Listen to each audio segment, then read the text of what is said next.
નમસ્કાર મિત્રો, હું અઘારા વિક્રમ, શિવોરી મોબાઈલ થાનગઢ. આજે આપણે વિકે જોગરાણા છે આપણી હારે, અને એ 4-5 મહિનાથી આપણા ભાગીદાર બન્યા છે અને મોબાઈલ રિપેરિંગ ખુદ શીખે તો એમનો એક્સપિરિયન્સ થોડો વિડીયોના માધ્યમથી યુટ્યુબમાં આજે શેર કરશે. બરાબર? વિકે જોગરાણા, નમસ્કાર. હવે શરૂઆતની અંદર તો એક પહેલાં તો એવું છે કે આ ટેકનિકલ યુગ એની હરોળમાં ચાલવું એવું એક મગજની અંદર વિચાર આવે. એટલે લાવો ત્યારે આપણા વિચારો હારે એકબીજાને વિચારોની આપ-લે થાય એવો મારો ખાસ મિત્ર વિક્રમભાઈ અઘારા એ મળ્યા. ચાલો પાર્ટનરમાં કરીએ, કાંઈ વાંધો નહીં, શરૂઆત કરી. પછી કારણ કે આમ તો જૂના બાળપણના મિત્રો છીએ, પછી એમાં લાંબી ચર્ચા ન કરવાની હોય પાર્ટનરની અંદર, પણ આ ઉતર્યા એટલે મને કીધું કે ફક્ત તમે જુઓ, એમ પૂછશો નહીં, એમ કાંઈ વાંધો નહીં. પણ પહેલાંથી આદત છે પૂછવાની. પૂછતા લગભગ 15 દિવસ તો અંદર સામાન શું છે ને એને જાણવામાં લગભગ 15 દિવસ જતા રહ્યા. એનું નામ, કારણ કે ટેકનિકલ જે બધી વસ્તુ છે એમાં મને બિલકુલ પહેલાં તો રસ જ નહોતો, અને એની અંદર જે રસ નથી એની અંદર જંપ લાવવું એટલે એ વસ્તુ અઘરી છે. જે જોઈએ એવું માઇન્ડ કામ ન કરી શકે. પછી શરૂઆત કરી મેં એક સીસી ચાર્જર કનેક્ટેડ કઈ રીતે ચોંટાડવું, ચાર્જિંગ કઈ રીતે થાય એની માહિતી લીધી. માઇક્રોસ્કોપ એ કઈ રીતે અંદર જોવું એના 3 દિવસ થયા, કેમ જોવામાં ખ્યાલ જ ન આવે, જાણે નંબર આવી ગયા એવું દેખાય. એટલે ધીમે ધીમે મહેનત કરતાં જે બધા જ ઓસીએ મશીન છે, સેપરેટર મશીન છે, માઇક્રોસ્કોપ છે, ટફન ગ્લાસ છે, ગ્લુ છે, એસએમડી મશીન છે, આ એક માઉસ, લેપટોપ, આ બધું ટૂંકમાં હાવ અજાણ હતો આ બધી જ ટોટલ બાબતથી. અને એક નવી જ દુનિયામાં ઉતર્યા હોય એવું એક ફિલિંગ થયું. ચાર્જિંગ સોકેટથી લઈ એક મોબાઈલનું એક પાછળનું બેક પેનલ, પાછળનું ઢાંકણું આપણી પાસે આ કઈ રીતે ખોલવું એ ના ખબર પડે. સેપરેટર મશીન ઉપર મૂકો તો સેપરેટર મશીન શું છે એ પ્રોબ્લેમ. પણ મિત્રોનો ઘસારો એવો કે મારી આદત તો ખ્યાલ જ હોય અમને, એટલે વારંવાર મને ટોકતાય રહેતા અને શીખવાડતા રહેતા. એમ બધું ગરમ નરમ કરતાં આજે લગભગ 2-3 મહિનાની અંદાજે પહોંચ્યા છીએ, અને ઘણા બધા મશીનોની માહિતી આપી છે ધીમી ગતિએ. તેથી હાલ હું બેક પેનલ ખોલી શકું, એની અંદર બેટરી ખોલી શકું આરામથી, આખા જ મોબાઈલને ટોટલ વિભાગ કરી શકું, કોમ્બો નાખી શકું, અને એને પાછું હતો હમણાં વ્યવસ્થિત ફિટ કરી શકું. એક અમારા સુમિતભાઈ ગાદલિયા, એ અમારા ભાઈ અંદર જ્યારે ફ્રેમ સાફ કરવા આપે, ફ્રેમ સાફ કરવામાં મારે લગભગ 10 દિવસ ફ્રેમ સાફ કરવાની ફક્ત ટ્રેનિંગ લેવી પડી. ફ્રેમ સાફ કર્યા પછી અંદર જે ગ્લુ નાખો, ગ્લુ આવે ને, ગ્લુ ચોપડવાનું આવે, એ મને ન આપે કે હજી વાર છે. એમ શબ્દ વારંવાર એમ કેમ કે હજી વાર છે, તો મને વિચાર આપતો કેટલીક વાર છે, કાયમ એમ કે વાર છે. પણ ખરેખર હકીકત એમનો અનુભવ હતો 4-5 વર્ષનો, એટલે હકીકત વાર હતી. સમયે જેમ જરૂર પડી તેમ મને સ્ટેપ આપતા ગયા. અને અત્યારે હું કોમ્બો એક વ્યવસ્થિત ફિટિંગ કરી શકું છું, કોમ્બો કાપી શકું છું. અને એક ઓસીએ મશીન છે જેને બબલ કઈ રીતે ઓસીએ કટિંગ થાય, બબલ એની પણ માહિતી છે. એને પુસર જે એર આવે છે એની માહિતી, કેટલી સેકન્ડમાં રાખવું એની માહિતી, એ બધી આપી છે. અને હવે અમારા વિક્રમભાઈએ હવે એક નવો સ્ટેપ આપ્યો છે મને, અને જે નવી માહિતી આપી છે કે તમારા ગીંજામાં જ રાખો. આ આપ્યું છે મધરબોર્ડ. હવે એનો સમય આવ્યો છે, મને કે તમે અહીંયા પહોંચ્યા છો.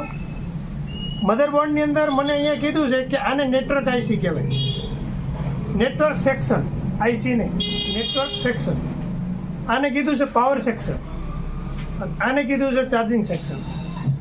હવે એની અંદર હું પૂછું કે આ શું છે, તો કે એ જવા દો, એ નથી કહેવાનું. શું છે સેક્શન, શું છે એ ખાલી ફક્ત જાણો. નો ખ્યાલ આવે જ્યારે ત્યારે પૂછજો, અને નહીંતર ગીજામ રાખજો કે જોઈને કહેજો કે નેટવર્ક સેક્શન, પાવર સેક્શન અને ચાર્જિંગ સેક્શન આ સમયે આને ગ્રહણ કરતા હોય. અત્યારે હાલ હું અહીંયા પહોંચ્યો છું. નેટવર્ક સેક્શન, પાવર સેક્શન અને ચાર્જિંગ સેક્શન. પછી તેથી આગળ વિશેષ મને સમજાવી મોબાઈલની અંદર એમને સેન્ડ કર્યું છે કે જે આખા મોબાઈલનું મગજ છે, જે આઈસી ઇન્ટિગ્રેટેડ સર્કિટ કહેવાય છે, અને EMMC જે ડેટા સંગ્રહ કરી અને બહાર ફેંકે છે એ માહિતી આપી છે. કેપેસિટરની અંદર માહિતી આપી, રજિસ્ટરની માહિતી આપી, કોઇલની આપી છે, ડાયોડની આપી છે, માહિતી આપી છે. જેમ નદીની અંદર પડેલો વ્યક્તિ આ કાંઠેથી ધબી અને માંડ જે બીજા કાંઠે નીકળવાના પ્રયાસ છે, એવો પ્રયત્ન ચાલી રહ્યા છે. પણ આ વસ્તુ જે રહી એ મિત્રો સારા હોય તો જ થઈ શકે એવું છે, અને બહુ જ શીખવા માટે પણ ખર્ચાળ છે. આ વસ્તુ મફતમાં નથી મળતું ક્યાંય. અને હવે એક આઈસી રિબોલિંગ કઈ રીતે કરવી માઇક્રોસ્કોપ ઉપર, એની અત્યારે હાલ મને મિત્રો ટ્રેનિંગ દઈ રહ્યા છે, અને ત્યાં પહોંચીએ છીએ. નાની વસ્તુ જે મોબાઈલની અંદર આવે છે, ઓન ઓફ છે, વોલ્યુમ છે, સ્વિચ છે, ચાર્જિંગ છે, મોબાઈલની અંદર એમ્પિયર કઈ રીતે માપવું, આ તે બધી છે નાની જે માહિતી જે પ્રથમ સ્ટેજ છે એ લેવલે મને પહોંચાડ્યો છે. એટલે બે મિત્રોનો ખૂબ ખૂબ આભાર. આગળ જો માહિતી આપીએ તો આ એક મોબાઈલ વસ્તુ એક એવી છે, મોબાઈલ કે જીવન જરૂરિયાત છે. હરેક કામ અત્યારે માણસોના શારીરિક નહીં પણ માનસિક રીતે અને આધુનિક ટેકનોલોજીથી થતા થઈ ગયા છે. બધા કામ સરળ બની ગયા છે, ઝડપી, સરળ. એટલે આ સાધન ફરજિયાત થઈ ગયું છે આ મોબાઈલ જે રહ્યું, પણ એનો વ્યવસ્થિત ઉપયોગ કરો તો. રહી વાત બીજી કે અહીંયા અત્યારે આપણા થાનગઢ નગરપાલિકાની સામે અમારી દુકાન છે, તો અહીંયા શું સેન્ટર કઈ રીતનું છે, કેવું સેન્ટર છે, એને ધ્યાનમાં લઈને જો અહીંયા આ કામ કરવામાં આવે તો થઈ શકે તેવું નથી. ઘણી બધી દુકાનો છે રિપેરિંગની છે, પણ પ્રથમ તો જે વ્યવસાયની અંદર જોઈન્ટ થાવ છો તો એની અંદર પહેલું સ્કિલ, કુશળતા તમારી હોવી જરૂરી છે. અને બીજું માર્કેટ રિલેશન. તમને માર્કેટની અંદર તમે કેવા વ્યવહારથી જીવ્યા છો, તમારા રિલેશન કેવા છે, કઈ પ્રકારના છે, તમારી નજીક શું ખરેખર નાનો એવો પ્રોબ્લેમ થયો તો શિહોરી મોબાઈલમાં જઈશું, આવો એમને સીધો જ પ્રશ્ન થાય છે. અને બહુ માર્કેટની અંદર સારા એવા મિત્રોની મદદ મળી છે. એથી વિશેષ હવે આગળનો મારો જો સ્ટેપ ગણીએ તો હવે લેપટોપ, એને સ્કીમેટિક કહેવાય. જે આ મધરબોર્ડની અંદર જે લાઈનો ક્યાંથી ક્યાં જશે, ક્યાં ફોલ્ડ છે, ચાર્જિંગ સેક્શનથી આગળ ક્યાં જાય છે લાઈનો, તો ક્યાં ફોલ્ડ છે, એની હવે ટૂંક સમયમાં અમને વિક્રમભાઈ માહિતી શેર કરવાના છે, અને એનું ઊંડું એક નોલેજ આપશે અમને. પછી આ ડીસી પાવરનું મશીન છે, અને એ એમનું કહેવાનું એવું થાય છે, એમને જે પોતે બહાર જઈ અને જે નોલેજ મેળવ્યું છે, એમનો પોતાનો અનુભવ છે. ખૂબ જ મહેનત કરી છે, 12 કલાક 14 કલાક એમની મહેનત કરી છે. એમના અનુભવ અમને શેર કરે, અને એમના અનુભવના શેરે એમની જે લીટી દોરેલી છે એની લીટી ઉપર અત્યારે અમે ચાલીએ છીએ. એટલે એમના અનુભવ જો થોડાક કહું તો એમને બહારના આઉટ ઓફ સ્ટેટમાં, બહારના રાજ્યમાં જઈ અને એમના મગજ પ્રમાણે એમને જે રાજ્ય સેટ થયું છે ત્યાં એમને આનો કોર્સ કર્યો છે એકદમ વ્યવસ્થિત. અને અહીંયા એને શેર કરે એટલે અમને અલગ લાગે કે ખરેખર આવું છે. અમને કહે છે ખાલી હેન્ડ સ્કિલ બનાવો, તમે વારંવાર પ્રેક્ટિસ કરો, જ્યાં સુધી કમ્પ્લીટ ના થાય ત્યાં સુધી પૂછવાનો છોડી દો પ્રશ્ન. પ્રેક્ટિસ કરો.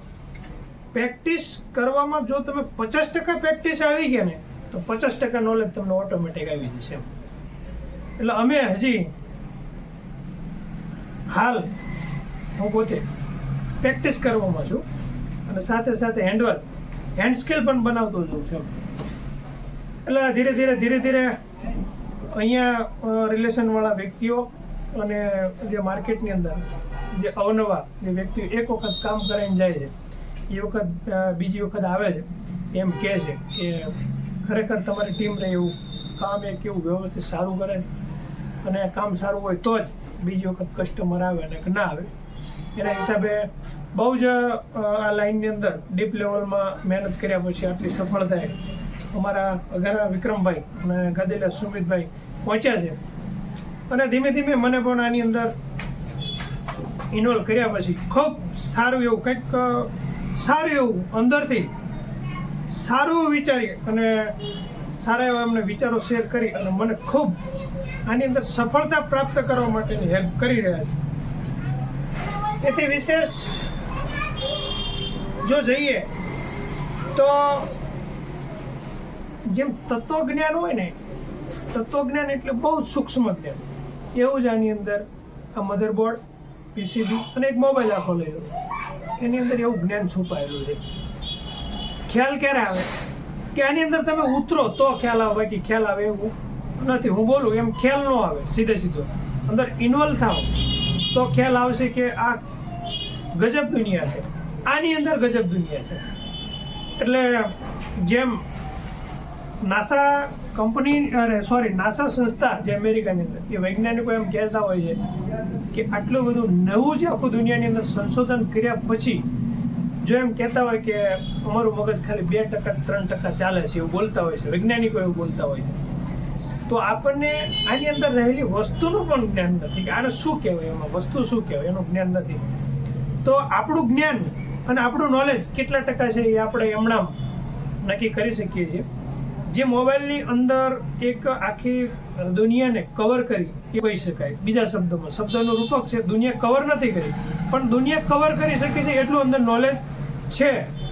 જો આવું કહેવાની અંદર જો એવું કહેવાતું હોય તો જેને બનાવનાર છે જે વ્યક્તિ શરૂઆતની અંદર મોબાઈલ, એ વ્યક્તિનું મગજ કેટલા ટકા ચાલતું છે. જો આની અંદર એક સામાન્ય વસ્તુની ખબર ના પડતી હોય તો આની અંદર જે બનાવનાર વ્યક્તિ છે એ કેટલો ટેલેન્ટ હશે. એટલે આની અંદર ધીરે ધીરે અમારી મહેનત ચાલુ છે અને સફળતાના શિખરે ધીરે ધીરે આ મિત્ર સર્કલ સહિત એમણે ચાલ્યા જઈએ છીએ. અને એક શીખવાની ખૂબ પૂરજોશથી અંદરથી એક ભાવના છે અને અમારી ટીમ પર પણ બહુ સારું એવું કામ કરી રહ્યું છે. તો આવા અવનવા અમારા વિડીયો અને નવું નોલેજ થાનગઢની અંદર નવું નોલેજ જોવા માટે અમારા વિડીયોને જોતા રહેજો, સબસ્ક્રાઈબ કરજો ચેનલને. શિહોરી મોબાઈલ શોપ, થાનગઢ નગરપાલિકાની સામે. વંદે માતરમ.